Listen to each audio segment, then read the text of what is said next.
Bon les amis, j'espère que vous êtes tous en forme. C'est Kevin et bienvenue aujourd'hui dans cette petite vidéo. Je suis posé dehors, tranquille, dans le genre tu sais, de fauteuil avec des cordelettes. Là, je suis vraiment hyper à l'aise. Et en fait, je vous fais une petite vidéo rapide aujourd'hui pour vous parler de ma petite escapade. Parce que pour ceux qui le savent et ceux qui ne le savent pas, du coup, je suis parti pour me faire un petit challenge avec un pote qui s'appelle Hugo.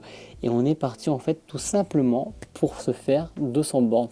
190 km plus exactement, en vélo sur 2 jours, pas des 50-60 km justement sur un gravel, et je rentre aussi lessivé. Parce que si vous voulez, chez moi, j'habite dans une zone très vallonnée, et je me suis dit, Hugo me propose 900 de dénivelé sur 2 jours, 190 km, en vrai, facile, et je me suis dit, pourquoi pas. Donc aujourd'hui, le but de cette vidéo, c'est de vous faire en fait un retour à chaud, et surtout un retour à chaud rapide, parce que demain, je pars en vacances. Vous, quand vous voyez cette vidéo, en fait, je rentre juste de vacances. Donc voilà, donc je rentre juste de vacances, mais sinon, je tourne cette vidéo avant, la veille de mon départ, et je la monte la veille de mon départ aussi, pour vous faire vraiment un petit retour sur cette escapade. Donc je vais prendre mon téléphone sans plus attendre. Puis je vais regarder un peu ce qui s'était passé, parce que bien sûr vous doutez bien que j'ai plus tout en tête. Donc du coup on est parti pour une première journée, on est parti le samedi 21 juillet, on est parti aux alentours de 9 h et on est arrivé, alors si je ne me trompe pas, au Favril vers 17 h 30, donc soit après 100 km, 102 km plus précisément. Alors on n'a pas roulé non plus toute la journée, on a roulé à peu près 4 heures, on a roulé je pense 5 heures 5h30 pour faire ces 100 premiers kilomètres. Et il faut savoir qu'on est passé dans des chemins, de la route, du petit gravier subcompact, enfin du gravier compact, et c'était vraiment très dur. Donc on a commencé tranquille, on s'est tapé 30 km pour aller manger. Moi j'étais plutôt allé sur ces 30 premiers kilomètres, donc on a rejoint Valenciennes. C'était plutôt agréable, facile, sympa, c'était un peu arboré, il y avait un petit peu de route, de la montée, de la descente, tout ce qu'on aime quand on fait du vélo. Il faisait bon, pas trop chaud, il faisait genre 20 degrés je pense. On était bien, et du coup on a été se prendre des petites courses dans un carrefour à Valenciennes, et on était un peu gourmand je trouve. On a mangé un peu beaucoup, moi j'étais un peu ballonné du coup sur le vélo après. Et je l'ai eu dur sur genre 20 km. Jusqu'à 55-60 km, j'avais un petit peu dur. Le temps de digérer en fait surtout, hein, parce qu'en gros, ouais, ça dure 1h30, 2 heures, tu vois, pour faire les 30 bornes. Et donc là, c'était vraiment compliqué. Et arrivé, tu vois, à 70 km, j'avais vraiment un petit regain de puissance. J'étais en jambes, j'avais pas de douleur, j'étais vraiment bien. Voilà, moi j'ai eu un petit peu de difficulté jusqu'à 60. On s'est arrêté dans un petit bistrot pour prendre une petite limonade. Manque de peau, ils n'ont pas d'eau potable, c'était en plein milieu des bois, donc on n'a pas pu recharger les gourdes. Et ça, c'était l'horreur. Et là, j'ai directement capté que la première erreur que j'ai pu faire dans cette rando, c'est de prendre une seule gourde de 800. J'aurais dû prendre une 800 et une 500. Donc du coup, quand je regarde les photos, à 71 km, j'avais mis un truc trop facile, j'avais une sale tête. Mais en vrai de vrai, ça s'était bien passé pour moi jusqu'à présent. Là, j'avais un petit regain de puissance. Et tu vois, c'est vraiment à 78 km où Hugo a une petite fringale. Ne vous inquiétez pas, ça a été quand même pour lui après, hein. Et moi, j'étais en pleine forme. Genre, j'étais vraiment prêt à faire le double de kilomètres, je crois. Je l'ai mis à terre. Je l'ai mis à terre, ça y est. Je l'ai mis à terre.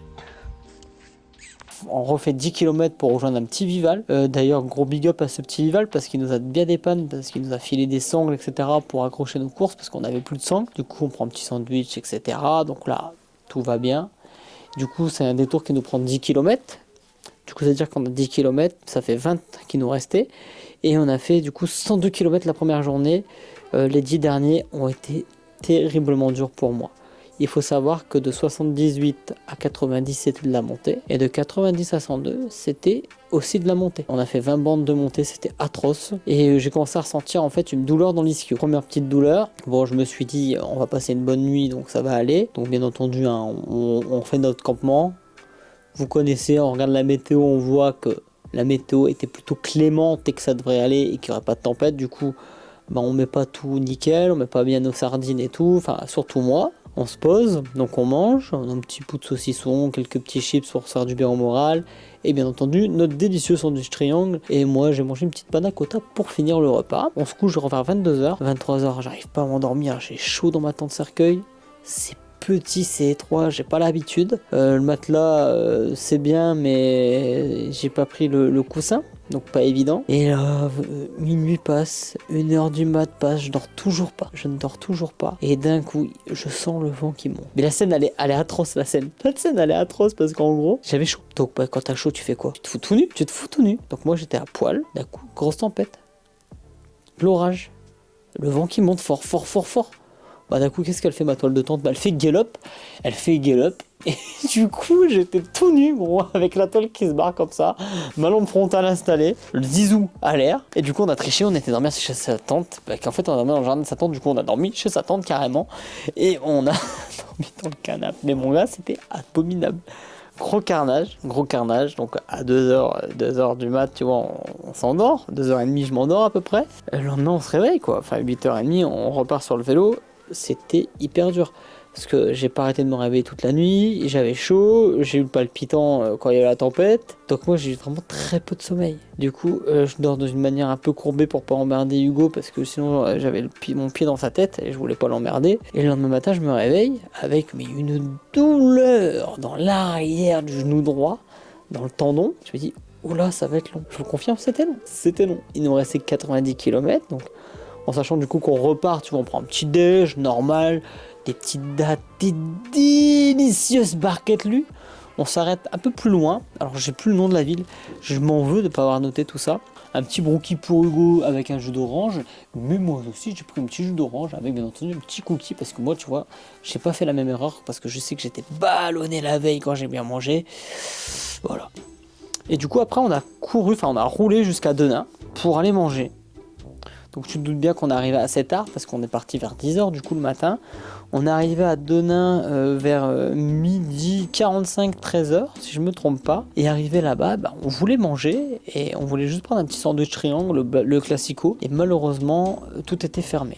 Donc on a atterri au McDonald's, menu McFirst, Mac Smart je crois. Tu connais. Il nous restait 30 km du coup. Mais il faut savoir un truc, à 142 j'avais déjà des pieds de douleur. 142, 185, j'avais des petites douleurs. À 171, j'étais au bout de ma vie. J'avais envie de crever. Mais genre, j'appuyais, ça tirait à mort. C'était vraiment abominable, franchement. Et je fais une petite vidéo là que je vous diffuse sans problème. C'est du 170 ou 171, non, 171. Aucune idée de merde. Ça roule, hein. Je peux rouler comme ça tellement le tendon il tient. C'est incroyable la sensation. Pas du tout. Je sais plus ce que je suis en train de dire. Mais après ça, tu vois ma tronche à 179 km sur 185. Et après, bon, bien sûr, l'arrivée à I Will Survive, mec, on met la petite musique, on se fait plaisir. On est arrivé à bon port, on était très heureux. Alors en termes d'équipement et tout, je suis pas parti trop chargé, donc ça c'est bien. Donc je suis bien content. La petite erreur que j'ai faite, c'est de prendre mes baskets, j'aurais pas dû, parce que ça servait à rien. Et après le reste, tout était ok. Parce que j'ai traîné tout le temps avec mes chaussures de vélo, qui me faisaient mal au fait au début, c'est pour ça que j'ai voulu sécuriser avec des baskets. Et ça s'est bien passé finalement. Mais par contre, regardez mon front. J'ai des boutons partout. Alors ça va mieux là parce que là on est vendredi et il s'est quand même passé, c'est le 5e jour là qui s'est passé. Mais en fait j'ai eu des bactéries avec le casque, les frottements, les sueurs en fait. Et mon casque était pas propre apparemment. J'avais jamais nettoyé de ma vie, tu vois, moi j'ai jamais nettoyé un casque. Je peux dire que je vais le nettoyer en rentrant là. Et on voit que les frottements, ça a fait un genre d'échauffement, des bactéries, la sueur et tout, parce qu'il faisait 30 degrés. Franchement, mis à part cette petite mésaventure, et mon tendon, mais qui me fait encore mal dès que j'accélère avec mon vélo, j'ai pas pu faire de vélo de la semaine, donc ça pique. Et j'ai vraiment eu mal quoi, je me suis vraiment fait mal, mais je sais pas cassé, y a pas de lésion. C'est une petite douleur pour le moment qui est pas là, qui est là quand je fais du vélo. Dès que j'accélère un peu en vélo, ça me fait mal. La prochaine fois, du coup, ça va être vraiment de refaire une rando. J'ai hâte d'en refaire une en fait, mais c'est hyper plaisant. Si jamais vous hésitez, vous avez l'opportunité d'essayer de faire un petit peu, alors je vais pas vous dire de vous équiper comme moi je l'ai fait ou comme Hugo est équipé également, mais rien que de le faire dans un Airbnb, etc., ça peut déjà être sympa. Ça vous permet de voir si vous aimez bien faire de la longue distance et vous voyez du paysage, quoi. Ça c'est sympa. Vous voyez des villes, vous visitez, et là où le gravel, je trouve ça sympa, c'est que ça roule bien sur route et que ça roule aussi bien dans le chemin. C'est-à-dire que tu passes vraiment partout, c'est agréable, c'est plutôt rapide, c'est léger. Bon, en tout cas, j'espère que ces petites vidéos-là vous a plu, que vous avez apprécié ce moment avec moi. Moi, je m'en vais monter cette vidéo parce que j'ai pas le choix en fait. Je vous ai promis de sortir des vidéos toutes les semaines. Et on va essayer de s'y tenir au maximum. Maintenant, je m'occupe de tout, de A à Z, donc j'espère en tout cas que ça va vous plaire. Et voilà, bon, Melvin sera encore là de temps en temps, hein, mais bon, il faut que j'apprenne à utiliser cette chaîne de A à Z tout seul, et puis voilà. Donc voilà, il commence à faire noir. Demain, on part du coup en Allemagne, en Autriche et en Italie. On va vous faire quelques petits carnets de voyage. Et le carnet de voyage sort la semaine prochaine. Quand vous voyez cette vidéo-là, le carnet de voyage sort la semaine prochaine. Et oui, c'est le retour des petites vidéos avec le S. Voilà, donc c'est parti. Je vous fais un gros bisou. C'était Kevin. Prenez soin de vous et surtout, abonnez-vous. J'ai plus de batterie dans ma montre. Allez, abonnez-vous les amis.